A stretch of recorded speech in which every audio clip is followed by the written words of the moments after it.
Здравейте, приятели! Днес ще прочетем 8 глава от книгата Пътиланско царство. Нека започваме. Приятели верни! Мили ми Смехурко, днес ще ти разкажа за наш котаранча. Татунчо се казва. Гърбеца му бабо често попремазва. Но той и натупан юнак се показва. Затова сме с него приятели верни. А от вчера вече сме и неразделни. Където отида, той след мене тича. Аз сега ти пиша, а той току мърка и току наднича. До сами перото носът си увири. Да чете не знае, а сякаш разбира, че за него пиша. Баба Цуцулана вчера рано стана. Торта с крем направи, на масата още топла я остави. Прескочи да види стрина сладкодумка. А там, като идеш, часове остава. И ето тогава татунчо подигна и двата си крака, тортата погледна, засука мустака и сякаш си рече: как сладко мирише, но само да кусна, зная, що ме чака. Разбрах какво мисли, гърбеца му исках отбой да претваря и казах: татунчо, не бива, трошица да хапнеш, баба ни пребива. Почакай, мъничко, баба поне къщи все ще ми остави. Ще го дам на тебе, сега бъди умен, пакост не дей прави.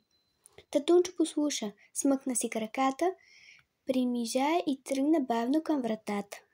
В той време аз почнах да чиста обуща. Както бях залисан, чух, че котаранчо скочи от високо. Ах, татунчо, викнах. Защо не послуша? Какво сега стори? Ах, какво направи тортата отгоре! Как сега ще срещнем баба Цуцулана? Не знаеш ли как е лоша и припряна? Татунчо се стресна, жално погледна, искаше да каже: ех, какво да правя? Не отраях, братко. Ти виждаш самичък, как мирише сладко. Ако си не тръпна, баба ми не дава. Разбрах го веднага, него така често баба го налага. И да го изкажа, тя пак ще ме набие. По-добре ще бъде горчивата чаша, а сам да изпия. Бабината блуза бе свита на стола. Аз грабнах котака, обвих го в нея, така скрих го да чака, докато баба на гнева си поразвее. В той време и баба отвънка пристига. Тортата се гледа и още от прага страшна врява дигна. Ах ти, пътилане!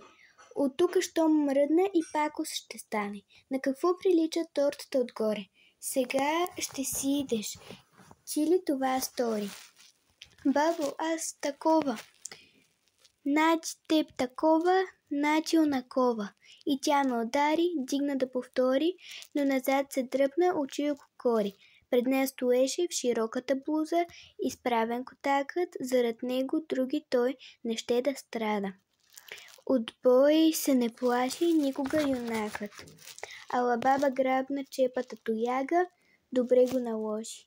Но той се изкопчи и чак вън на двора с блузата избяга.